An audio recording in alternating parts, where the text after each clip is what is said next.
I'm Kathy Lacey, a very big fan of Dr. Lieberman's, and I appreciate all the work that he has done in this big field of mental illness. Mental illness is something that touches almost everyone, whether it is themselves or a family member or a friend or a colleague at work. This is a critical time for us to be examining mental illness. His book also focuses on an area that is growing concern, and that is schizophrenia. And schizophrenia is by far one of the most dangerous aspects of mental illness. Dr. Lieberman knows how to deal with these people, addresses these issues, and is really someone that the communities, all communities, should pay attention to. The Malady of the Mind is the book that you have to read if you have anyone in your life who suffers from this dread disease of schizophrenia, because it offers understanding, it offers real insight into the why of it, the how of it, and how to cope with it. It's the book that you would absolutely give to somebody who had any kind of mental health issue that you suspected was linked to this dread malady of the mind.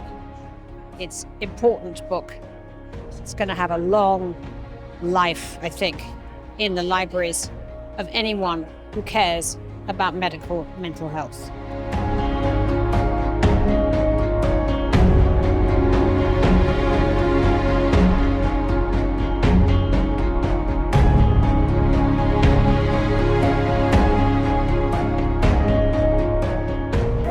I'm going to embarrass you. Okay. Okay. Here we go. I'm in charge. We're bringing out the sound effects.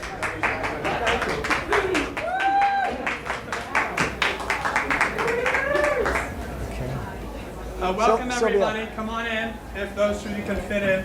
Sylvia. And my name is Patrick Kennedy. I'm a friend of Jeff Lieberman. So,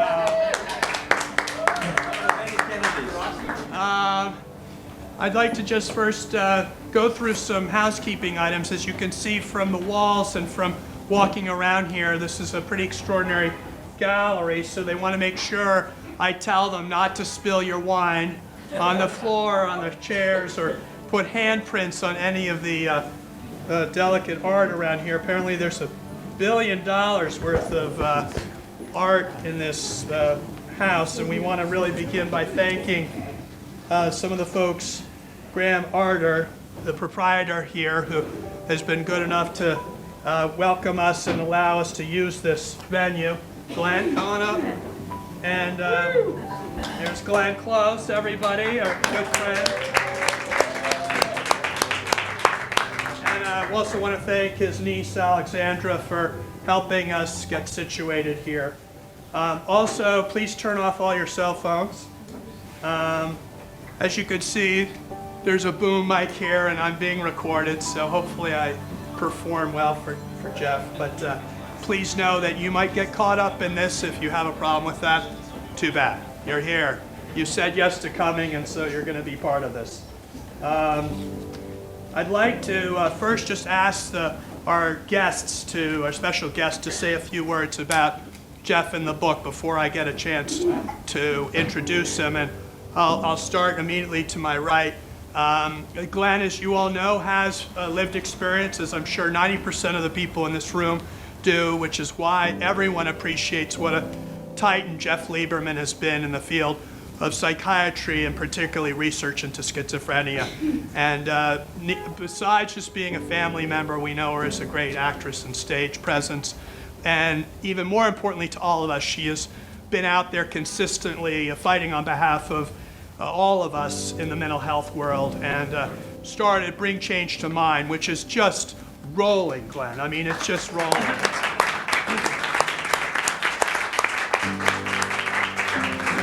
It's really bringing to all these college campuses a lot of knowledge and awareness around mental illness. It's drawing people in to be able to talk about it. It takes on stigma, and it's making a big difference. So with that, I give you Glenn Close.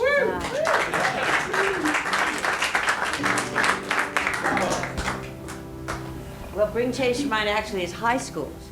High school. High schools. Yeah. And as of this fall, we'll have 550 high school clubs across the country.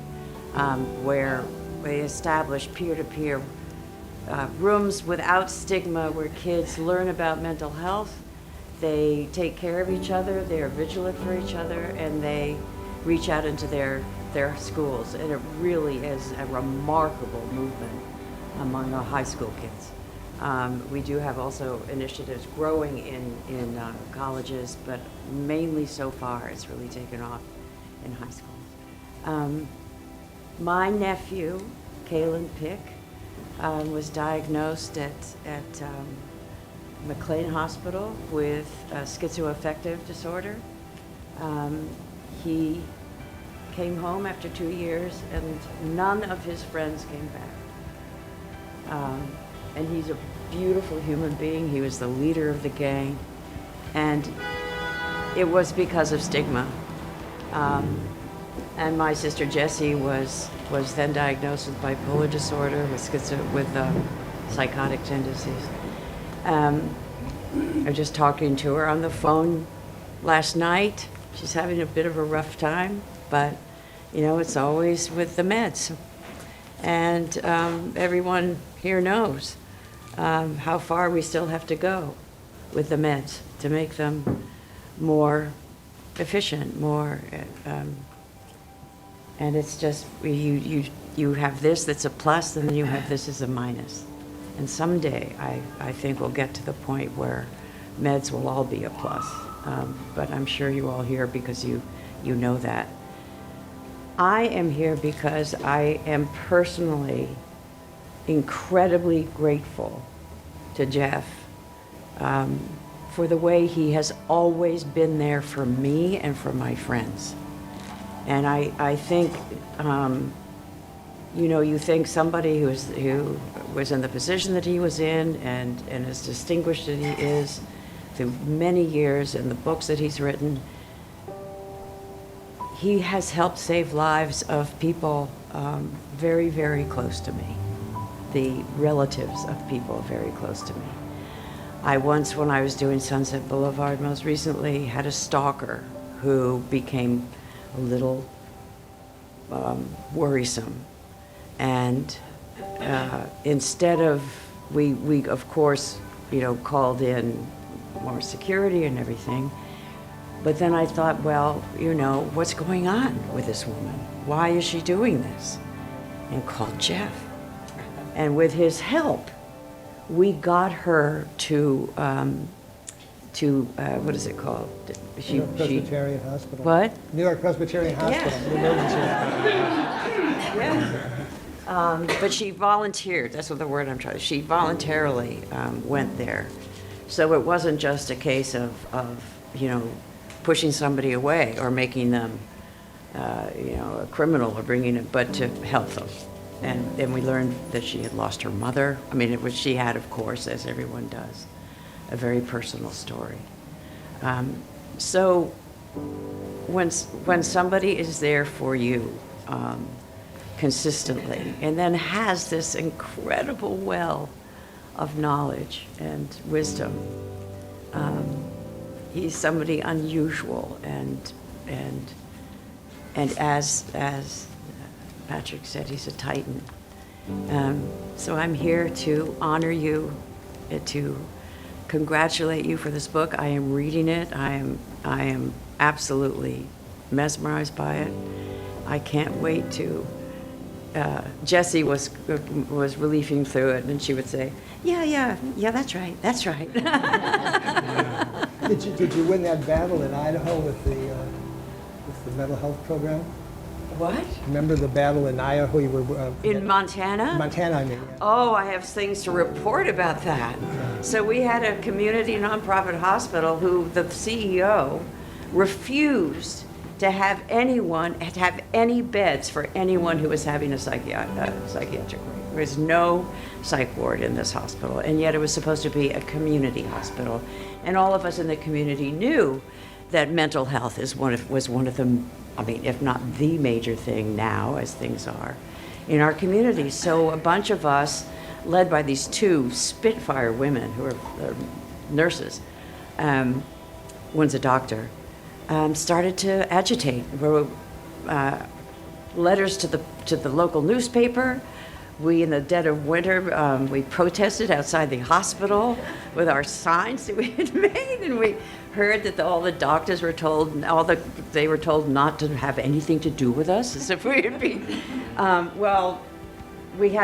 Finally, we got a meeting with the board and the CEO, who was not a good man, and basically they sloughed us off. But the head of the board resigned. The CEO got a 92% negative vote from both his doctors and his nurses. He's out. And we've had a second meeting with the interim woman who is also a practicing pediatrician, and they are going to start doing a 12-bed psych ward. So,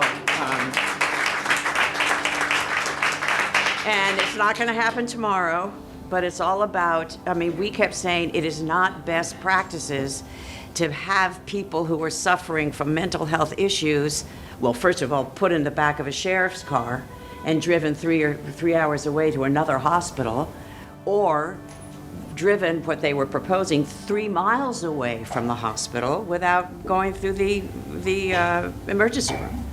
So now, it's like a miracle. You think they've actually heard what we're saying. And Well, if you need a chief of the psychiatric unit, I'm available. wow, wouldn't we be so lucky? Anyway, dear friends, it's lovely to be here. Thank you.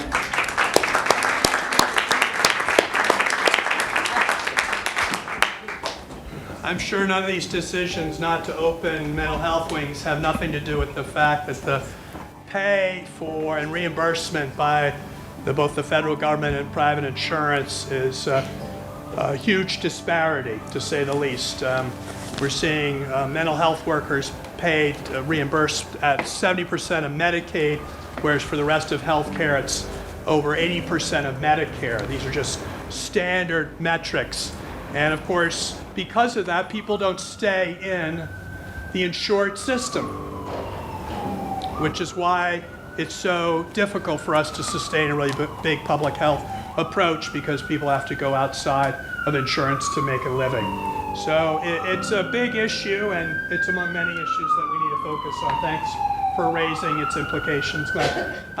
Andrew Solomon, you'll know, another author that has been extraordinarily helpful in helping to demystify mental illness. You hopefully are familiar with his Noonday Demon, which received all sorts of awards and recognitions. And really, there isn't a lot of literature that is as substantive as he has put out there, where he mixes both his own personal story and the history of the movement, except maybe my book. But I would like to introduce Andrew. Everywhere there's big things going on around mental health, Andrew's always there leading the charge. Andrew.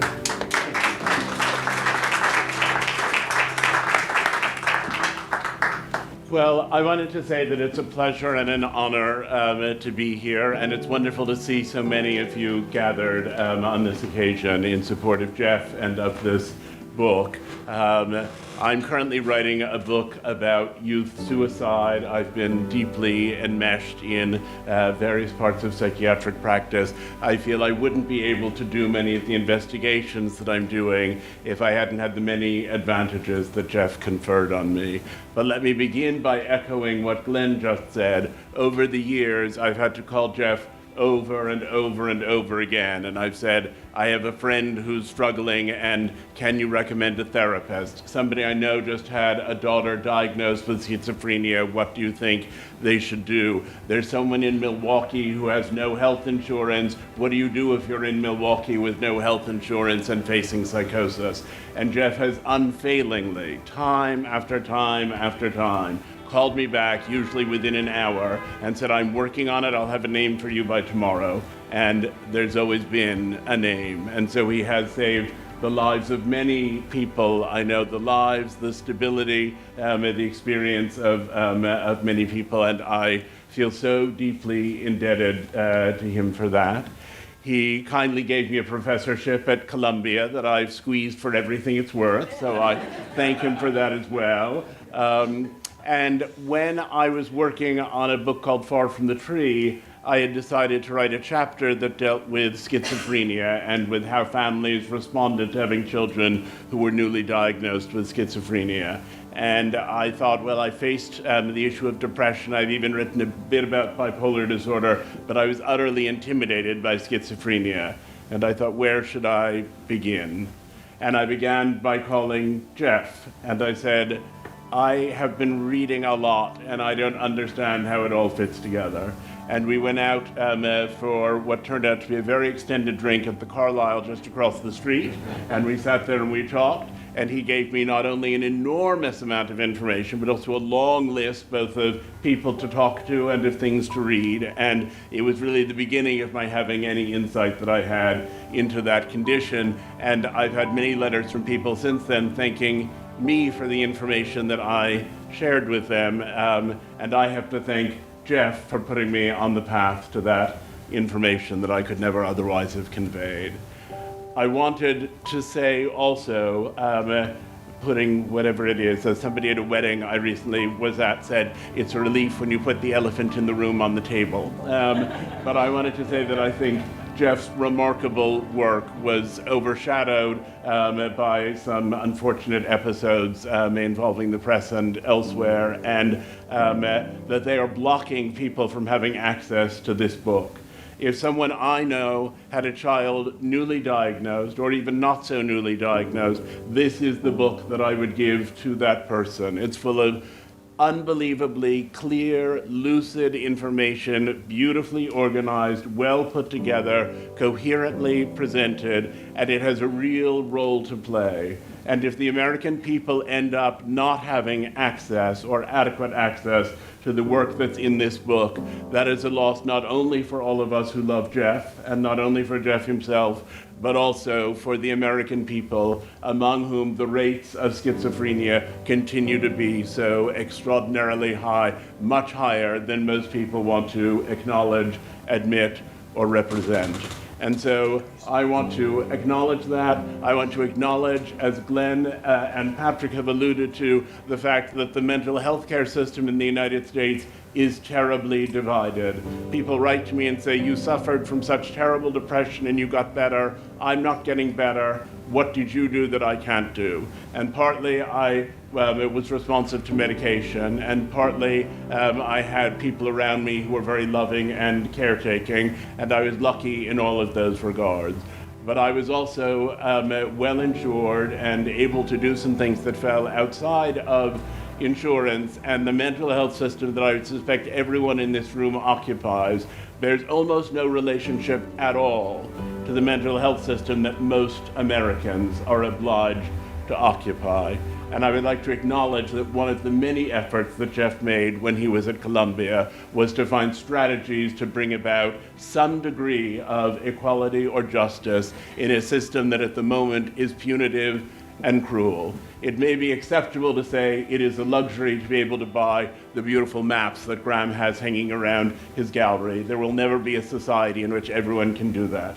But mental health is not a luxury, and being able to have the best life that you can have in terms of your own ability to function is not a luxury. And Jeff's previous work, and indeed this book, which by its very accessibility becomes democratizing, serve to strengthen a country in which so many people are left to suffer in silence. So I have both personal, professional, and a sort of more universal line to thank Jeff for his remarkable work.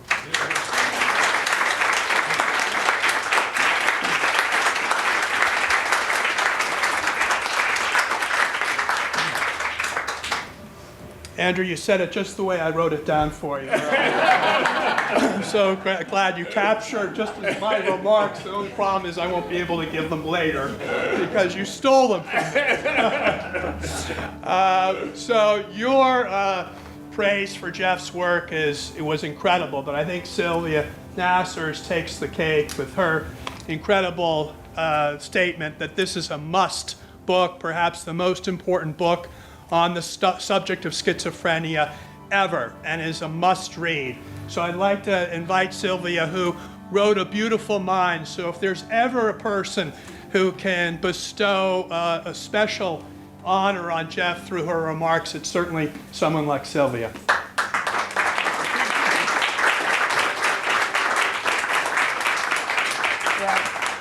I'm so honored to be here.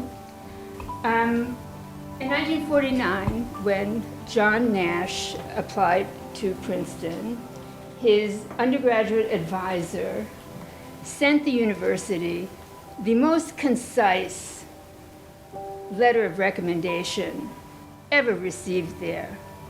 This man is a genius, and brevity won the day.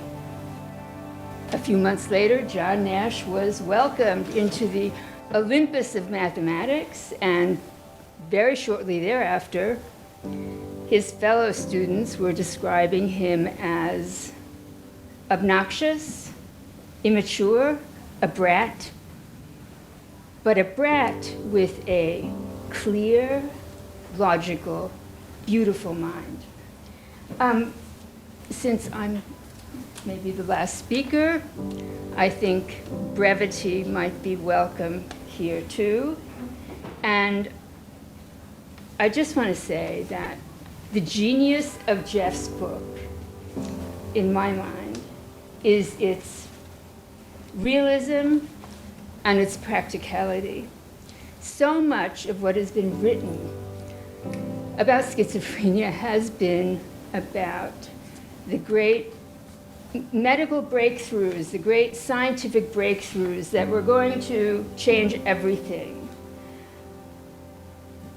But Jeff's book really focuses primarily on the here and now, the world we live in which early detection, early diagnosis, early and effective intervention, and sustained support, both medical and social, make all the difference.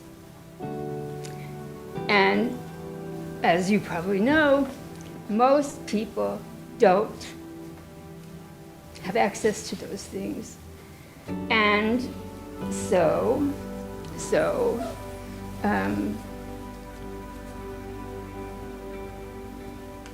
the whole point of this book is, if we make better use of of the knowledge that we have and the tools that we have, so that everybody can, all those 19 and 20-year-olds, everybody can have that access to a life.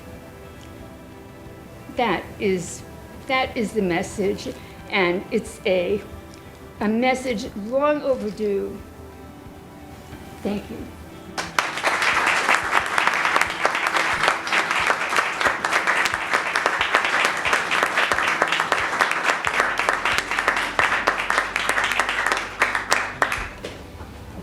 So Andrew mentioned how Jeff gave him this great position at Columbia.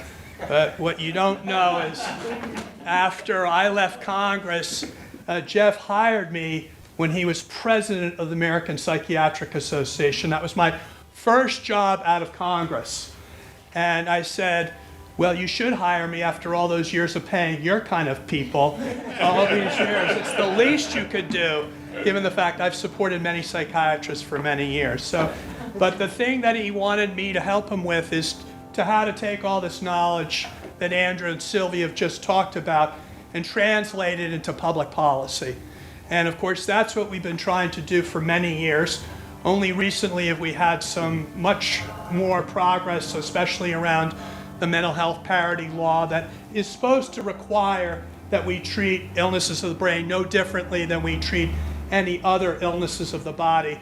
But Jeff has been out there and understood that he can't just be, quote, in the ivory tower, making enormous strides in biomedical research. We need to translate that, as Sylvia just said, through greater investments that the country makes in this space.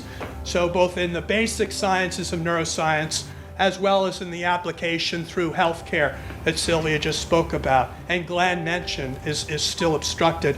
So I just want to say that if you think about a medical civil rights movement, you can't think of a movement that's been more outside the main than treatment for people with mental illness. It is a separate, and as you've just heard, unequal system of care, never reimbursed the same way, never invested in terms of research the same way. At every level, there is no equality to how we treat cancer, AIDS, cardiovascular disease, you name it. And Jeff has understood that, and it's why I particularly admired him, is because he really was interested in public policy. So he helped us really kick off this important anniversary of President Kennedy's moonshot. We've since had President Biden steal it for cancer, but he came up to it, and it was really intended to be around neuroscience, because we invited all the NIH directors, and with Jeff's help, we brought them all together to honor this. And people would say, well, this is the race to space. And Jeff really understood that what we should talk about in terms of the new frontier is it should be a race to inner space. And that all of our neuroscientists should be the astronauts of our time, the heroes, the people who are making the inroads so people can get better therapy and treatment. So in that regard, I'll introduce the astronaut of all astronauts, the guy who has done more for this space in neuroscience and understanding this disease that not only affects the individual, but of course, as all of you know, so profoundly affects the whole family. And that's the kind of person who's made an enormous difference in his life. And we're proud of you, Jeff. We love you. And we're grateful for your contribution to the field.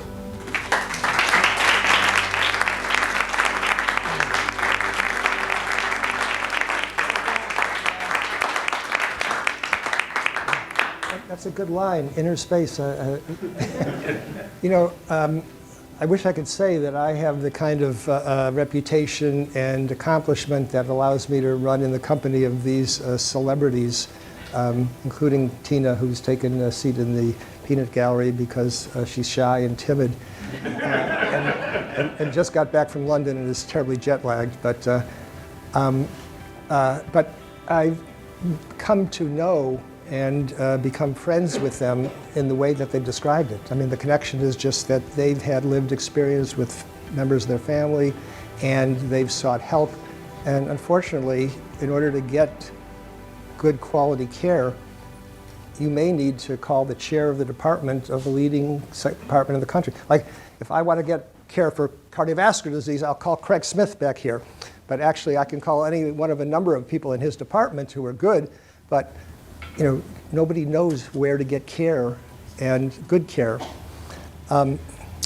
Also, I met Patrick, as he said, when I spent 30 years in the ivory tower doing laboratory research on neurobiology, psychopharmacology, and severe mental disorders. I came to Columbia, its largest department in the country, annual budget of $280 million, 400 faculty, 2,000 employees, and you deal with regulatory policies, insurance reimbursement, hospital administration, and wow, I didn't go to medical school for this. And I said, this sucks. The system was so dysfunctional. I said, we got to change it. So I thought, how do you change it? Well, you go to Washington, top down. So I ran for APA president. I was elected. I said, okay, Patrick is a free agent now. I'm going to get some bench help. And spent 2 years. The only thing I did there was help him with the Mental Health Parity Addiction Equity Act, which still hasn't been enforced adequately. But that was attacking the major issue of how can you get good care if you don't have reimbursement rates that are going to make it worth the while of providers to do, and hospital administrators are going to see that it isn't a negative on their balance sheet. All the people here I've connected with in one of a variety of different ways. Because of that, and because of the realization of the dysfunction of the system and then being sobered in my attempt at politics, I came back to New York. And I said, well, I'm going to change things through public opinion. You know, I'd written 800 scientific papers in my turgid prose that were in scientific journals and 15 books on medicine and science and psychiatry, but I'd never written for the lay public. So I started trying to write some things like op-eds, and the book that got, or the piece that got the most hits and the most attention was a piece called "The Profession That Everybody Needs and Nobody Wants." And it basically was about psychiatry, meaning that who understands what psychiatry is? So I decided to write a book. I got an agent, proposal. The publisher was Little Brown, now it's Scribner's. Gave it a different title than I had, which was very poetic. I was saying like something about the mission to save the minds of humanity, and they called it, no, it's Shrinks, the Untold Story of Psychiatry. And I said, well, that's a little demeaning. You know, it's like pimple poppers for dermatologists or gas passers for anesthesia. And by the way, in no other country in the world, in no other language in the world, do they have an equivalent term that's used than Shrinks. So it's a little derogatory, but everybody knows it. So at any rate, that started it. And it was a sobering experience because it got great reviews. Pamela Paul is here. She was the book editor for the New York Times Sunday Book Review. And she's totally by the book, you know, hard as, you know, objective, but it got a great review, and she actually picked it for her podcast, weekly podcast. But it didn't make back its advance, and so no matter how good the reviews were, it wasn't going to, I wasn't going to get any interest from anybody else on a follow-up book. But my agent was able to persuade me to do another book, and so I said, okay, what do I do it on? She says, schizophrenia. I said, who is going to want to read a book about an illness that most people don't understand, think is something else like multiple personality, fear that is uncurable and not even treatable, is stigmatized like AIDS and leprosy was, and are skeptical of the medical specialty, scientific bona fides. And she said, you'd be surprised. So I said, okay, I'll write a proposal. And in the meantime, Hidden Valley Road came out. And Hidden Valley Road is written by a journalist, Robert Kolker, about a family in Colorado, a military family in the Air Force. And they had 12 children, 6 of whom had schizophrenia. And the period was circa 1960s, 70s. It is like reading a horror story. Everything bad that you can imagine happened to them. And it was a primer in what not to do, what shouldn't happen to people in schizophrenia. So I like to think of Malady of the Mind, Schizophrenia and the Path to Prevention as the antithesis of it. It doesn't pull punches and shy away from the realities of the grim challenges people and their families face, but it describes, as Sylvia said, in a practical way, that psychiatry is like the Rodney Dangerfield of medicine. And one of the reasons, and one of the consequences of that is that it gets blamed for everything. You know, your treatments don't work. Well, we have a sibling, a brain science sibling. It's called neurology. So tell me, has anybody heard of any innovations for Parkinson's disease besides L-DOPA?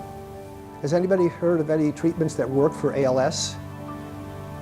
Has anybody heard of any treatments that are working for the neurodegenerative diseases like Alzheimer's? Now, I'm not saying that neurology is asleep at the wheel. I'm just saying the brain's tough and research is tough. So the point is this, is that the stigma which is associated with mental illness is also borne by psychiatry. And the thing that my colleagues often have very much difficulty owning up to is that a lot of it is justified. I mean, prior to the 1950s, I mean, everything that went on in psychiatry prior to the 1950s was ineffective or harmful. And it's only since then that there's been any scientific traction which has enabled an understanding of the disease, the underlying basis of it, and development of treatments that can be effective in treating it. And some bad shit went on. I mean, when you think about it, apart from the lobotomies, the insulin coma, the snake pit asylums, the Freudian terminology of refrigerator mother, schizophrenic mother. Psychiatry had a lot to own up to, and it didn't try well enough, and the residue of that continues to plague us. But that aside, what the book was trying to do, as Sylvia has pointed out, is really try and, in a very unvarnished way, talk about what our existing knowledge is. And by the way, the existing knowledge that we have is largely through serendipity, not through a priori scientific hypotheses that are studied and proven. But as my father said, sometimes it's better to be lucky than smart. And the problem is we don't use these. But I just want to do one more thing, and then since this is a book party, I guess I'm supposed to read something. So I'm just going to do that, say a last word, and then stop. So the question that should have been asked when my agent said, write a book about schizophrenia is, and she said, and I said, why? And she said, because that's what you know. And she should have said, why did you study that? That's like the graveyard of brain disorders. It's like you're signing up to do pediatric oncology. But the reality is I had an incident which really impacted me emotionally. And it was quoted in the book. I'm reading in the paper just because it's easier. Chapter 18. In 1981, I was starting my first job working at Mount Sinai Hospital. I arrived home one evening and crawled into bed, intending to read myself to sleep. I reached for the stack of New Yorker magazines in the nightstand and opened a copy to an article by Susan Sheehan called The Patient. It told the story of Sylvia Frumkin, a pseudonym for a 31-year-old woman with schizophrenia. I was hooked from the opening scene, which read like a tragic burlesque. Shortly after midnight on Friday, June 16, 1970, this is quoting from the article, Sylvia Frumkin decided to take a bath. Ms. Frumkin, a heavily, ungainly young woman who lived in Queens, walked from her bedroom into the bathroom to take a bath.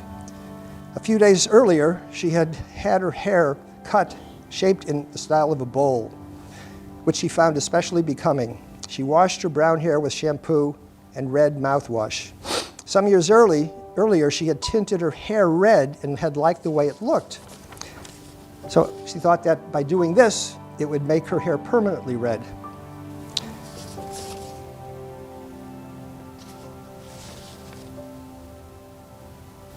So after a few minutes of frolicking in the water and putting the mouthwash in her hair, she stepped out of the bathtub and she slipped on the bathroom floor, cut the back of her head, and as she fell, she was bleeding. Sylvia poured some perfume on the cut because she thought there would be an antiseptic in there. She also now believed that she was Jesus Christ and that the bleeding on her head was the beginning of a crown of thorns. When the bleeding didn't stop, she contacted the supervisor of her building, who drove her to the emergency room at Long Island Jewish Hospital. Sylvia's behavior was bizarre enough there that a doctor stitching her head up called for a psych consult. And when he arrived, Sylvia was repeatedly taking off her clothes and alternating between accusing the super of kidnapping her and asking him and the security guard to have sex with her. By about 5 in the morning, Sylvia was admitted to Creedmoor Psychiatric Center, the huge mental hospital on the eastern edge of Queens. It was not her first admission there, nor would it be her last. Creedmoor, which Sheehan describes as smelling of coffee, stale cigarettes, smoke, and unwashed and incontinent patients, was a case study in how not to treat the psychiatric patient, though it was hardly unique in the annals of mental hospitals.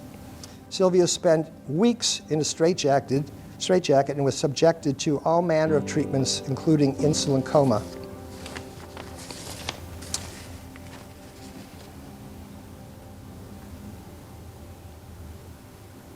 After I finished that first installment, I dug out the other 3 installments in Sheehan's series from the subsequent magazines and devoured them.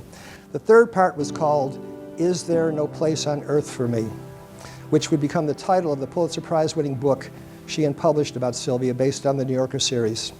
The question was one Sylvia asked her mother repeatedly. The first time when she was 16 years old and being transferred from a private psychiatric facility to a state mental hospital. Sheehan's 4 articles did everything a piece of journalism journalist should do. First, it allowed us to see Sylvia not only during her most psychotic periods, in which she thought Mick Jagger wanted to marry her, she was pregnant with the Son of God, she wore a bandana on her head with a spoon lodged in it, and painted her whole face with bright red lipstick. But also when she was lucid and could remember the person she dreamed of being. I once thought, when I was about to finish medical secretarial school before I had a breakdown on the last day of school, that I'd graduate and get a job. I was looking forward to earning my own money, to having a credit card, to being a grown woman in my own right. Sylvia understood at that moment how far she was from those dreams. When you know all those things exist for other people, she said, but not for you, sometimes it's very hard to endure the not having. The second thing Sheehan accomplished was a detailed, behind-the-scenes view of life in a mental hospital. Remarkably, the director had welcomed her and encouraged her to spend 24 hours a day there, to talk to everyone and attend their meetings, and to let the public know how bad things were there. And maybe that would help to make them a little better. So Sheehan weaved together the pieces from the perspectives of Sylvia, her family, and the hospital. The portrait that emerged was heartbreaking. I finished the series 3 hours later at 5 in the morning, feeling electrified and saddened and angry, and thought, surely we can do better than this. So, if you have an incurable illness, whether it's ALS, whether it's pancreatic cancer, whether it's a neurodegenerative dementia, only a scientific breakthrough is going to change the possibility of your survival and quality of life. But when you have treatments that are effective but are not being used, what is that? I mean, is it an unmet clinical need? Is it a healthcare disparity, like women not getting the same level of attention and research as males? Or pediatrics, children? No, I think it's a civil rights issue. There's a large segment of the population which is suffering because treatment's not available, either because it's not present in health systems, it's not affordable, the quality of care is not good enough, or they don't know where or how to go. This is being purposely withheld. And nobody is telling this story. And nobody is, well, there are people, but it's not being heard and resonating. The person that I have to call out as being really the hero in this regard is E. Fuller Torrey, who has been the champion of this and advocating for, but it's a civil rights problem. It is a civil rights problem. There are 60,000 psychiatrists in the United States. There's 15,000 neurologists. Why? The epidemiology of neurological disease equates to a population frequency which is so much less than mental illness that there requires more and more psychiatrists. So the constituency to which this medical specialty is supposed to minister is not able to do it. And that is a failure of political and social will. And everyone who has family members who have suffered and unable to find treatment that is truly effective are bearing the brunt of it. Now, we don't have, as Glenn said, treatments that are perfect, but they damn well work. If you talk about Parkinson's disease, L-Dopa is the mainstay. L-Dopa only works for a period of time, and then it begins to wear off, and you have to take more doses more frequently. And if you see people who have advanced Parkinson's, you'll sit down with them for dinner and they look fine. By the end of dinner, they can't get up. Treatment works. You have to start early, when the progressive nature of the illness has already inflicted damage that causes irreversible impairment. Then it's another story. It requires wraparound support services, rehabilitation, case management, residential facilities, and they just don't exist. So the book was really to try and call attention to this. As Andrew said, this is a book about hope. I consider it to be the antithesis or the perfect complement to Hidden Valley Road. I just wish it would sell like Hidden Valley Road. But I want to thank Nan Graham is here, the publisher, Sally Howe, the editor, my wife, who is the reason for everything that I've done, and all of you for taking time to come here on the eve of a holiday weekend. I hope it was worth your while.